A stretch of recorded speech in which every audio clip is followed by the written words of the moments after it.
आपकी बीवी काफी लंबे टाइम से आपसे केस लड़ रही है, तो वो आपसे सेपरेट रह के तो केस लड़ रही है। तो अगर हम इसे 125 सीआरपीसी के हिसाब से समझें, या हम इसे हिंदू मैरिज एक्ट या कोई भी फैमिली लॉ है उसके हिसाब से समझें, तो वो आपको एक तरीके से डेजर्ट कर रही है। सेपरेट रहने का मतलब है डेजर्ट कर रही है। ये किसी भी कानून में, ना 490 डे में, ना डीवी में कहीं भी नहीं लिखा गया है कि पत्नी सेपरेट रहेगी, बल्कि डोमेस्टिक वायलेंस और 490 डे में तो पत्नी को राइट ऑफ रेजिडेंस भी मिलता है। यानी इसका मतलब ये होता है कि पत्नी आपके घर में ही रहेगी अगर आपने उसे जबरदस्ती घर से धक्के देके निकाल दिया, जैसा कि वो कह रही है, तो उसने राइट ऑफ रेजिडेंस भी नहीं माना है। तो फिर क्या इस तरह के डिसीजन से आपको तलाक मिल सकता है? कैसे मिलेगा? ये टेक्निक और ये ट्रिक कैसे यूज होगी, और चलते केस के अंदर आप क्या एडवांटेज ले सकते हैं? देखिए दोस्तों, कई लोग भारी मेंटेनेंस और एलिमनी की वजह से ये बात नहीं सोच पाते, मगर जो ग्राउंड आपको मैं बता रहा हूं डिसीजन का, इसके आधार पर अगर तलाक लिया जाता है तो 125 सीआरपीसी ही आपका सपोर्ट कर देगा कि पत्नी को मेंटेनेंस नहीं मिलेगा। समझ गए? ये चीज आपको प्रॉपरली इनकैश करानी है। आज मैं इसी तरह से आपको बताऊंगा कि आज के वीडियो में बिना मेंटेनेंस और वो भी पत्नी की गई बेवकूफियों से आप कैसे तलाक ले सकते हैं जब आप पर झूठा केस लगा हुआ है और वो कुछ साबित नहीं कर पा रही है। क्या इस तलाक से आपके दूसरे केसेस को भी नुकसान पहुंचेगा? जी हाँ, बिल्कुल नुकसान पहुंचेगा, और आपकी बीवी जो है वो केस में बुरी तरह से पिछड़ जाएगी। नुकसान का मतलब समझ रहे हैं? सामने वाली पार्टी का नुकसान, आपका नुकसान नहीं है। इसीलिए दोस्तों हम पूरी कोशिश करते हैं कि आप एजुकेटेड रहें। कोर्सेज भी चलाते हैं इसके लिए, और इन कोर्सेज में हम आपको ट्रेनिंग के थ्रू और वर्कशॉप के थ्रू बहुत ट्रेन करते हैं कि आपके एक एक लेवल को द बेस्ट लेवल पे पहुंचाया जा सके। दूसरी चीज कि यहां पर आप जब भी अपने केस की तैयारी में हमारे साथ जुड़े होते हैं, तो मैं मेरी टीम आपको पग पग पे जैसी सिचुएशन आती है, चाहे पुलिस का मैटर हो, चाहे कोर्ट का मैटर हो, या कोई और मैटर हो, आपके वकील को सपोर्ट करना हो, इन सब में हम आपको अलग अलग तरीके से सिचुएशन प्रोग्रामिंग करके देते हैं। उससे रिलेटेड सेक्शंस, एक्ट, अगर कोई गाइडलाइंस है, अगर कोई जजमेंट है, कहीं किसी मिनिस्ट्री का कोई मान लीजिए गैजेट निकला हुआ है, उन सब का क्या बेनिफिट आप ले सकते हैं, ये सब चीजें हम इसमें डालते हैं। अगर आप इन कोर्सेज को ज्वाइन करना चाहते हैं, दिए गए व्हाट्सएप नंबर पे डिटेल ले लीजिए, फिर ज्वाइन कर लीजिएगा। आप अगर किसी कानूनी समस्या में इस वक्त और समाधान चाहते हैं, आपको लगता है कि मैं एक उपयुक्त व्यक्ति हूं जो आपको समाधान दे सकता हूं, तो फिर इसी व्हाट्सएप नंबर पे आप अपना अपॉइंटमेंट बुक करके डिटेल लीजिएगा, और फिर उसके बाद अपॉइंटमेंट आपका बुक हो जाएगा, और फिर दिए गए टाइम पर आपको कॉल आएगी। नमस्कार दोस्तों, मैं हूं Rahul sir, legal eagle India channel में आपका दिल से स्वागत करता हूं। देखिए दोस्तों, तलाक लेना जरूरी इसलिए भी बन जाता है कि जिसने आपके माँ बाप को झूठे केस में फंसाया हो, रिश्तेदारों को झूठे केस में फंसाया हो, आप जानते हैं सच्चाई कि आपको झूठे केस में फंसाया है। कभी सबूत होते हैं, कभी नहीं होते हैं। जिन लोगों के पास सबूत नहीं है उनके लिए महत्वपूर्ण हो जाता है वीडियो, क्योंकि सबूत आपकी वाइफ ने अब क्रिएट कर दिए हैं, चाहे जाने से पहले नहीं क्यों, पर केस करके क्रिएट कर दिए हैं, तो वो एडवांटेज भी आपको मिलेगा। जिनके पास सबूत है उनको डबल एडवांटेज मिलेगा, पर सिंगल एडवांटेज वालों का कोई नुकसान नहीं हो, उनको भी उतने बराबर फायदा मिलने वाला है। तो ऐसा मत सोच लीजिएगा कि मेरे पास सबूत नहीं है तो कहीं शायद मैं इसके अंदर थोड़ा पिछड़ जाऊं या कमी रह जाए। पत्नी आपसे लगातार केस लड़ रही है, हर तारीख पे आ भी जाती है, मगर आपके साथ नहीं रह रही। क्या उसने कोर्ट में कहीं लिख के दिया है कि मुझे इस आदमी के साथ नहीं रहना? घर से निकाल दिया ये तो बता रही है, पर मुझे इस आदमी के साथ नहीं रहना। देखिए, डीवी में उसको प्रोटेक्शन ऑफिसर मिला हुआ है, तो प्रोटेक्शन ऑफिसर उसके अधिकारों की प्रोटेक्शन कर रहा है। अब मान लीजिए आपकी बीवी दिल्ली में रहती है और आप जो है बकायदा अहमदाबाद में रहते हैं, जहां पर वो पहले आपके साथ रहती थी, मगर अब अगर वो वहां के रहती है तो वहां भी कोर्ट उसे प्रोटेक्शन ऑफिसर दिलाएगा। अगर उसको दूरी लगती है वहां दिल्ली जाके केस लड़ने की, तो वो वहां से अपना केस ट्रांसफर करा के भी लड़ सकती है। ये सब प्रोविजंस होते हैं, पर वो कोर्ट में कहीं लिख के नहीं दे रही है कि मुझे इस आदमी से सेपरेट रहना है। तो सबसे पहला सबूत तो ये हो गया है, यानी बिना किसी कारण के ही वो रह रही है। आप कहेंगे साहब लिख के तो दिया है, 490 डे लगा दिया, दहेज का केस लगा दिया। सर यही एक गड़बड़ है, इसीलिए तो आप लोगों के ऊपर झूठे केसेस चलते हैं। नहीं, उसने एविडेंस नहीं दिया है। चाहे आप अर्नेश कुमार की गाइडलाइंस पढ़ लीजिए या ललिता कुमारी की गाइडलाइंस पढ़ लीजिए, सब में क्लियर बात है एविडेंस के बगैर हीनियस क्राइम्स की बात नहीं की जा सकती। डीवी भी क्वासी क्रिमिनल है, तो वहां पे भी उसका एग्रीव्ड होना, अपने डैमेजेस को दिखाना जरूरी है। बिना एविडेंस के वो नहीं चलता है। स्टेटमेंट ही तो दिया है। अभी आगे इसी चीज को ही मैं आपको क्लियर करूंगा कि कैसे डैमेज कर सकते हैं झूठे केसेस को, आप कितना नुकसान पहुंचा सकते हैं इस तलाक के थ्रू।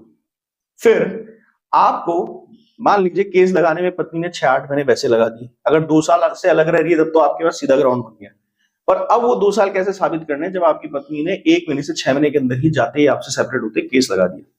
तो देखिए कई बार ऐसा होता है कि 6 महीने में केस डायरेक्ट नहीं लगता है, जैसे 490 डे लगाया तो उसमें क्या होता है कि कंप्लेन लगती है, महिला सेल में मीडिएशन चलता है, फिर वो होता है। तो ये सब चीजों से ऑलरेडी वो टाइम बहुत खिंच जाता है। तो साल 2 साल लगना तो आम बात हो गई है। अब इसके अंदर आपकी पत्नी का वक्त जो है वो केस के हिसाब से मत जोड़िए, जब से आपसे सेपरेट है तब से जोड़िए, ठीक है। वो भी वहां अक्सर कमिट कर लेती है कि इतनी तारीख को मैं इसके घर से आ गई थी। सबसे जरूरी चीज है 490 डे डीवी 125 कुछ भी लगा हो आपके खिलाफ, कोई एचएमए 24 भी लगा हो या कोई और केस, मान लीजिए सेक्शन 9 के बदले एचएमए 24 लगा हो या कोई भी केस लगा हो, हर सूरत में आपको सिर्फ और सिर्फ एक काम करना है कि हर केस में पहले आपको मीडिएशन करवाना है और ये लिख कर देना है कोर्ट को, लिख कर देना है। इसको नोट कर लीजिएगा, क्योंकि लिख कर कोई नहीं देता, बोल देता जाके, फिर कहते हैं आपके कही चीजों में थोड़ा सा फर्क आ गया साहब, सुना नहीं है हमारे जज साहब। लिख कर दीजिए एप्लीकेशन, और इसके लिए कोई कोर्ट आपको मना नहीं करेगा। उसमें क्या लिखेंगे कि मैं मेरी बीवी को साथ रखना चाहता हूं, इसलिए हमारा मीडिएशन कराया जाए। कोर्ट तुरंत आपका मीडिएशन किसी भी स्टेज पे हो केस कराएगा, मीडिएशन मांगने पे जरूर कहा जाता है, और एक पार्टी के मना करने से वो मीडिएशन रोक नहीं सकता। यानी अगर आपकी बीवी ने कहा मुझे नहीं करना मीडिएशन, तो भी कोर्ट उसको फोर्सफुली मीडिएशन कराएगा। वो अलग बात है कि मीडिएशन में जाके वो मीडिएशन फेल करके आ जाए। अब यहां बात आ रही है कि मीडिएशन में आ गई और उसको फेल करा रही है।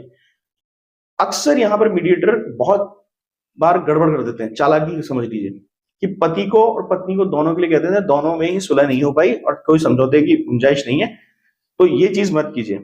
आप पूरी जान लगाइए वहां पर, चाहे आपको किसी भी तरह से कहना पड़े, पर आप घर बसाने की सारे समझौते की पेशकश उसके सामने कीजिए। समझौता तो होगा ही नहीं, क्योंकि घमंड में वहां गई है, वो आपके साथ रहना भी नहीं चाहती। तो उससे क्या होगा कि लास्ट में वो ये कह के उठेगी कि साहब मुझे तो नहीं रहना। तो मीडिएशन जो है फेल हो रहा है। आपको उसमें नोटिंग में यही डालना है, अगर मान लीजिए वो नहीं लिख रहे हैं आपकी बात, पहली बात तो यही डलवाना है मीडिएटर से कि ये खुद अपनी मर्जी से मेरे साथ नहीं रहना चाहती है, एक चीज। दूसरी चीज, आपको अगर वो नहीं लिख रहे हैं ये बात, तो फिर आपसे जब वो साइन कराए तो पहले ये लिख दीजिए कि मेरी पत्नी मेरे साथ नहीं रहना चाहती और मैं अभी भी तैयार हूं उसको रखने के लिए, और नीचे साइन कर दीजिए। आगे की बात सुनिए, अगर आपसे हो सके तो अपनी वाइफ से किसी फोन पर कॉल रिकॉर्डिंग पे बात कीजिए मीडिएशन के दौरान, या फिर किसी कैंटीन वगैरह या बाहर ही आ जाती हो मीडिएशन करके, तो उस टाइम कोशिश कीजिए कि एविडेंस बन जाए, कुछ बातचीत कीजिए कि तुम रहना क्यों नहीं चाहती। वो बस मुझे नहीं रहना ये है, तुम अपने माँ बाप को छोड़ो, कुछ ना कुछ तो जो जिन कंडीशंस की वजह से गई वो कंडीशंस वहां बोलेगी। हाँ, हो सकता है कुछ लोग केस के मोड पे आ जाते हैं, तब इस तरह की बातें भी करते हैं कि हाँ तुमने ये कर दिया, तुमने वो कर दिया, तुमने दहेज मांगा था, वो मांगा था। तो उससे डिस्करेज होने की जरूरत नहीं, उससे कुछ नहीं फर्क पड़ेगा, उसके कहने से कुछ नहीं होता है, सबूत देना पड़ता है। आपके सामने भी कह रही है तो आप कहते हैं ये सब बातें झूठ है, तुम्हें रहना है नहीं रहना मुझे तो इतना समझा दो, 1 मिनट में तुम्हें कह के निकल जाएगी नहीं रहना। बस यही चाहिए आपको, अगर ये एविडेंस आपके पास मिल जाता है। अब आगे बढ़िए, अब बात हो रही है तलाक की। आपने सारे मीडिएशंस लेकर ये साबित कर दिया कि आपकी पत्नी जो है मीडिएशन को सक्सेसफुल नहीं होने दी, दैट मींस कि वो रहना नहीं चाहती। क्लियर है? अब उस टाइम पीरियड को जो आपके केसेस को लड़ते हुए उसको लग गया है, वहां क्लियर हो चुका है कि उसने एविडेंस नहीं दिए हैं और 2 साल से सिर्फ वो आपसे लड़ रही है। अब आप डिसीजन का ग्राउंड लेके जाइए। कल को वो आके कहती साहब हमने युक्त युक्त कारण दिया है, बिना किसी युक्त युक्त कारण के कैसे केस लगा दिया उन्होंने कि भाई बिना किसी युक्त युक्त कारण के मैं सेपरेट रह रही हूं, तो मैंने तो दिया है ना, मैंने देखिए वो भागेगी 490 डे की, वहां पे लाके सबूत लगेगी जैसे आप तलाक डालोगे इस ग्राउंड पे, तो वो 490 डे की एफआईआर और डॉक्यूमेंट्स वहां लाके दिखाएगी, डीवी के डॉक्यूमेंट्स वहां लाके दिखाएगी, 125 के डॉक्यूमेंट्स और 2-4-10 कंप्लेनें जो की सब लाके दिखाएगी। एविडेंस का है, यहां ध्यान दीजिए। इसलिए ये काउंटर केस का भी काम करेगा। तब आप कहिए कोई बात नहीं साहब, मेरे 2-4 एविडेंस हैं, मान लीजिए मैं आपके पास एविडेंस नहीं है, जो मैंने कहा था ना जिन लोगों के सिंगल ही एडवांटेज है कि सिर्फ पति, अगर साहब बर्डन ऑफ प्रूफ तो मेरे ऊपर है, और अगर मैं गलत हूं तो ये साबित कर दें कि मैं गलत हूं। एविडेंस इन्होंने कहीं दिया नहीं है, तो प्राइमा फेसी वैल्यू पे पता लग रहा है। आप यहाँ एविडेंस देख लीजिए इनके, भाई वहां ही पिटिशनर है तो यहाँ एविडेंस देख लीजिए। आपकी बीवी वहां पर तुरंत इस बात को एडमिट करेगी कि मेरे पास एविडेंस नहीं है, या फिर वहां से भागेगी? एक्स पार्टी के चांसेस हैं। थर्ड चांस ये हो सकता है कि थोड़ा सा माहौल ऐसा बन जाए कोर्ट के अंदर कि उसकी तरफ सिंपैथी क्रिएट हो जाए, जज साहब उसको फेवर करने लगे। तो डरने की कोई बात नहीं है। आप 6 महीने में अपना केस जो है लोअर कोर्ट में कैसे भी करके पीछे पड़ के कैसे भी करके खत्म कराने की कोशिश कीजिए, क्योंकि एचएमए के केसेस चलते भी नहीं 6 महीने से ज्यादा। प्रैक्टिस में क्या है वो मत दहन दीजिए, कानून यही है कि 6 महीने से ज्यादा नहीं चला सकती कोर्ट। अब यहां पर आपके पास ऑप्शन ये आ गया कि जिन लोगों को यहां से राहत मिल गई कि पत्नी ने कह दिया, एडमिसिबिलिटी पे आ गया, तो वो सारे केसेस क्रूअल्टी के अंदर कन्वर्ट हो जाएंगे कि पत्नी ने कह दिया हाँ साहब मेरे पास सबूत नहीं है, और उसी वजह से आप उस स्टेटमेंट को ऑन रिकॉर्ड चढ़वाइए। या मान लीजिए उसने जवाब दे दिया, लिखित में आपने पूछ लिया, लिखित में उसने जवाब दे दिया, तो फिर वो क्या करेगी? ऐसा तो नहीं कहेगी मेरे पास सबूत नहीं है, पर वो कहेगी कि मेरे एफिडेविट्स हैं, जो मैंने पिटीशंस लगाई हैं वहां पे 498 डीवी में एप्लीकेशन और पिटीशन लगाई है, ये मेरे एफिडेविट के साथ है, इसको कंसिडर कर लिया जाए। इस तरह की चीजें कंसिडर नहीं होती, पर उसको करने दीजिएगा, आप ऑब्जेक्शन मत दीजिएगा, और यही आधार बनेगा उसके पास सबूत नहीं है। डायरेक्ट वो नहीं बोलेगी मेरे पास सबूत नहीं, पर ये माना जाएगा, इसको क्लियर कट अज्यूम नहीं किया जाएगा, प्राइमा फेसी वैल्यू पे माना जाएगा ये सबूत।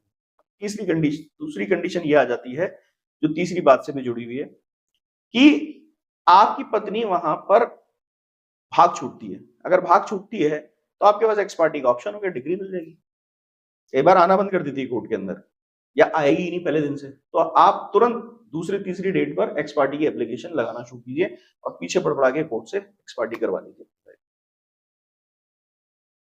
इन दोनों वजह से आपको ये एडवांटेज मिल जाएगा कि आपके पास एक सबूत बन गया कि उसके पास सबूत नहीं है। 498 डीवी 125 सब खारिज होंगे, क्योंकि एक तरफ वो डेजर्टेड वाइफ हो गई, ठीक है, उसने कोई रीजन प्रॉपर नहीं बताया, क्योंकि ये कह देना बताया से मतलब मैं थोड़ा क्लियर समझा देता हूँ, एविडेंस के साथ नहीं बताया, ठीक है। जो लोग ये बताया बोला इसमें फंसते हैं ना, इनके लिए कह रहा हूं, बताया नहीं से मतलब है कि उसने एविडेंस नहीं दिए। जबानी बोलने से कोई वैल्यू नहीं होती, लिख के देने से कोई वैल्यू नहीं होती। आप जिस तरह से केस लड़ रहे हैं वो तो बिल्कुल भी वैलिड नहीं है। अगर उसने लिख कर ही दिया है और अभी तक एविडेंस नहीं दे रही है और आप एविडेंस नहीं मांग रहे हैं, तो आप भी गलती कर रहे हैं।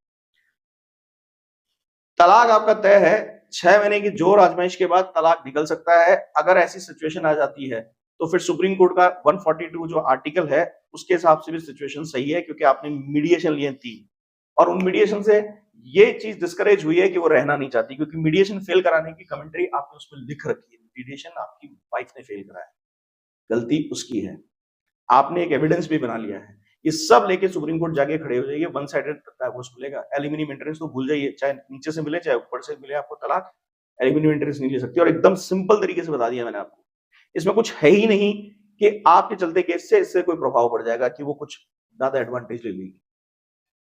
दोस्तों हमारी पूरी कोशिश रहती है कि आपको एक दमदार कैंडिडेट बना के कोर्ट के अंदर पहुंचाएं और आपका ही भला हो, चाहे हमारे कोर्सेज के थ्रू हो और चाहे हमारे वीडियो के थ्रू, पर दिल और दिमाग सिर्फ आपकी भलाई चाहता है।